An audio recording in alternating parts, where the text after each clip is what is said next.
CAA के बाद national register of citizens भी आना चाहिए, एनआरसी आना चाहिए, इसके बारे में क्या बुरा है? जो भारत के नागरिक हैं, यदि उनका रजिस्टर तैयार होता है, इसमें किसी को क्यों आपत्ति होनी चाहिए?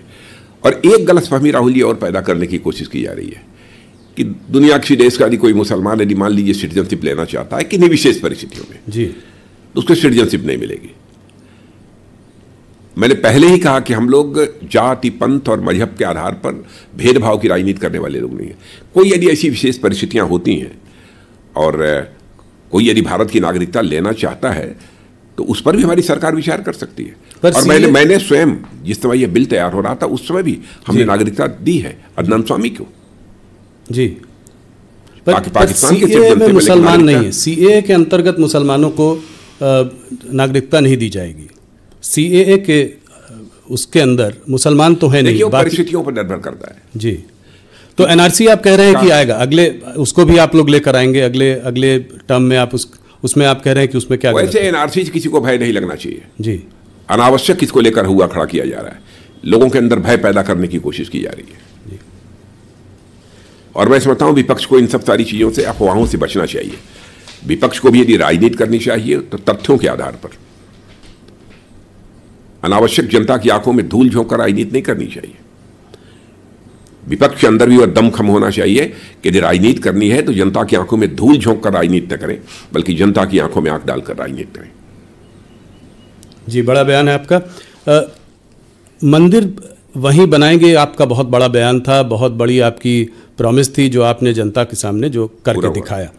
एक और आपका नारा था भाई, एक और आपका नारा है कि अभी तो ये झांकी है, मथुरा काशी बाकी है। तो इसको आप कैसे देखते हैं इस वक्त? क्या अगले कार्यकाल में इस पर भी काम आगे बढ़ाया जाएगा? आपने इलेक्शन मैनिफेस्टो की जो बात की थी, इलेक्शन मैनिफेस्टो में जो था जी वो हम लोगों ने किया है जी। तो ये आएगा इलेक्शन मैनिफेस्टो में, इस पे आपका पर्सनल मत भी जानना चाहूंगा। नहीं, इलेक्शन मैनिफेस्टो में क्या आएगा तो मैंने पहले ही बताया। पर वैसे मथुरा काशी के बारे में यही मैं आप लोग तो पहले से कटिबद्ध हैं कि आप इलेक्शन मामला सब जुडिस है जी, मामला सब जुडिस है जी। अब तो मुझे लगता है कि फैसले की प्रतीक्षा करनी चाहिए, तो उसके हिसाब से आगे बढ़ेंगे। एक चीज राजनाथ जी और कि काशी और मथुरा अपनी जगह पे है, पर यह सिलसिला कब तक चलेगा? कितने जगहों पे हम मंदिर बनाएंगे? क्या ये यहाँ पर खत्म होना चाहिए कोई एक जगह पे कि ये आगे बढ़ता चला जाएगा, इसमें हम ऐसे करते चले जाएंगे? मोहन भागवत जी ने भी कहा है कि काशी और मथुरा के बाद हिंदुओं को भी इस बात पर विचार करना चाहिए कि आगे कैसे देखना है, क्योंकि एक सेक्युलर कंट्री में हमको सब साथ में रहना है। तो इसका आपका अपना मत क्या है? नहीं, भारत पंथ निरपेक्ष देश है, इसमें कहीं कोई संदेह नहीं है, इस पर किसी को कोई आपत्ति नहीं होनी चाहिए। लेकिन मैं काशी मथुरा के बारे में इसलिए मैं कुछ नहीं बोलना चाहूँगा क्योंकि मामला इस समय सब जुडिस है, अदालत में विचाराधीन है। मैं समझता हूँ अदालत के फैसले की हमको प्रतीक्षा करनी चाहिए। जो अदालत का फैसला होगा वह करेंगे, जैसा राम मंदिर के कोई संकोच नहीं है, अदालत का फैसला होगा करेंगे जी। और आप भी हमारी बात से सहमत होंगे, कम से कम अदालत के फैसले को चाहे कोई भी सरकार हो उसे स्वीकार तो करना चाहिए। बिल्कुल करेंगे जी। चुनाव गर्म है, थोड़ा चुनाव पे बात करते हैं। 370 बहुत ही बोल्ड टारगेट, 303 से 370 करीब 20-25% की का बढ़ोतरी, इसको आप कैसे देखते? कहाँ से सीटें आएंगी? ये मैं पूरी तरह से कॉन्फिडेंट हूँ कि 370 का भारतीय जनता पार्टी की सीटों के संबंध में कह रहा हूँ, जो 370 सीटों पर भारतीय जनता पार्टी को विजय प्राप्त होगी इसके संबंध में कहीं पर कोई शंका नहीं है। हम पूरी तरह से आश्वस्त हैं और एनडीए को 400 पार। नहीं, ये तो बहुत बड़ा नंबर है। क्या और ये इस आधार पर कह रहे हैं जी कि जनता का जिस तरीके से विश्वास हम लोगों को प्राप्त हो रहा है, भारतीय जनता पार्टी एनडीए और हमारे प्रधानमंत्री मोदी जी को जिस तरीके से प्राप्त हुआ है, उस आधार पर हम लोग पूरी तरह से आश्वस्त हैं कि भारतीय जनता पार्टी को 370 सीटों पर विजय मिलेगी और एनडीए का नंबर 400 से पार जाएगा। ये सिर्फ राम मंदिर की वजह से नहीं है, बल्कि ये सिर्फ राम मंदिर की हवा की वजह से नहीं है। इस 370 और भी चीजें हैं जिसकी वजह से बहुत सारे। ये तो सबसे बड़ी चीज जो मैंने कहा ना कि हम लोगों की पार्टी के बारे में एक विश्वसनीयता, हमारी गवर्नमेंट के बारे में क्रेडिबिलिटी, हाँ credibility, Modi ji lead government की क्रेडिबिलिटी जी, इसके कारण जनता के अंदर एक बहुत ही अधिक विश्वास पैदा हुआ है। इस कारण लोगों का समर्थन हमको प्राप्त हो रहा है।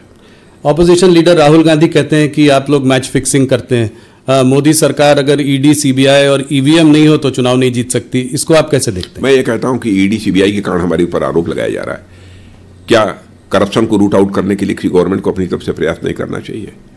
दूसरी चीज, कोर्ट में वह जाते हैं, अदालत में जाते हैं और कहते हैं कि हमारे साथ नाइंसाफी हुई है, हमारे साथ गलत हो रहा है,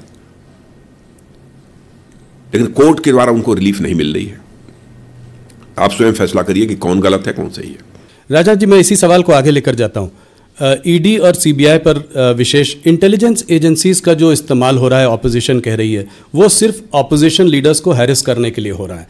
वो कहते हैं कि ज़्यादातर इसमें ऑपोजिशन लीडर्स को ही हैरेस किया जाता है, यहाँ तक कि 2 मुख्यमंत्रियों को भी आपने जेल के सलाखों के पीछे भेज दिया है। अपोजिशन का यह आरोप पूरी तरह से तथ्यों से परे है, पूरी तरह से निराधार है।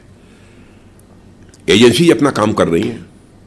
करप्शन को हम रूट आउट करना चाहते हैं, न रूट आउट हो तो कम से कम मिनिमाइज तो हम करना चाहते हैं, हमारा यही एफर्ट है। और उसके लिए एजेंसी यदि अपना काम कर रही हैं और लगता है विपक्ष को एजेंसी गलत काम कर रही हैं, गलत तरीके से लोगों को फंसाया जा रहा है, तो उसको लेकर वह कोर्ट भी जा रहे हैं। तो कोर्ट से उनको जो रिलीफ मिलनी चाहिए वो क्यों नहीं रिलीफ मिल रही है? क्या आप ये कह देंगे कि कोर्ट के ऊपर हम लोगों ने अपना प्रभाव जमा रखा है? इस तरीके से बेबुनियाद निराधार आरोप लगाने की कोशिश नहीं करनी चाहिए। अपने गिरेबान में झांक कर विपक्ष देखे क्यों ऐसा हो रहा है। लोग कह रहे हैं कि वैसे तो अपोजिशन साथ में एकजुट होकर सामने नहीं आ पा रहा था, इस मुद्दे को लेकर सब आपस में साथ में आ गए। अभी एक बड़ी भारी रैली भी की। क्या रैली हुई? तो ये भारत जोड़ो जो है, ये ऑपोजिशन जोड़ो या आपने करवा दिया है? नहीं, वो भी तो नहीं जुड़ रहे हैं। अभी भी आपको लगता है कि नहीं जुड़ पा रहे हैं? इसका चुनाव पर क्या असर पड़ेगा? आपको लगता है कि ये पार्टियां, हम लोग भी चाहते हैं स्वस्थ लोकतांत्रिक व्यवस्था में एक सकारात्मक सोच का एक प्रभावी प्रतिपक्ष होना चाहिए, लेकिन यह प्रतिपक्ष अपनी भूमिका निभा ही नहीं पा रहा है। जो प्रभावी भूमिका इनकी होनी चाहिए उसे नहीं कर पा रहे हैं। इसके लिए वे जिम्मेदार हैं। इसके लिए रिस्पॉन्सिबिलिटी हमारे ऊपर नहीं फिक्स की जानी चाहिए। ये मुख्यमंत्रियों की अरेस्ट को लेकर, केजरीवाल जी की अरेस्ट को लेकर यूनाइटेड नेशंस ने भी कहा है कि देश में चुनाव फ्री और फेयर होने चाहिए। हमारे देश में चुनाव फ्री और फेयर, इस पे आपकी क्या? नहीं, यूनाइटेड नेशन कौन होता है हमारे बारे में कहने वाला फ्री एंड फेयर होने चाहिए? क्या इसके पहले फ्री एंड फेयर इलेक्शंस नहीं हुए थे? 2019 में नहीं हुए थे? 2014 में नहीं हुए थे? मैं तो कहता हूं उसके पहले भी फ्री एंड फेयर इलेक्शन हुए थे। ये कहां से बात आ गई? अच्छा, मान लिया कि एजेंसी ने गलत गिरफ्तार किया, चीफ मिनिस्टर को, डिप्टी चीफ मिनिस्टर, किसी को गिरफ्तार किया, तो कोर्ट के द्वारा राहत क्यों नहीं मिल पा रही है? कोर्ट के द्वारा उनको क्यों नहीं जमानत होती है? कोर्ट के द्वारा क्यों नहीं रिहा कर दिए जाते हैं?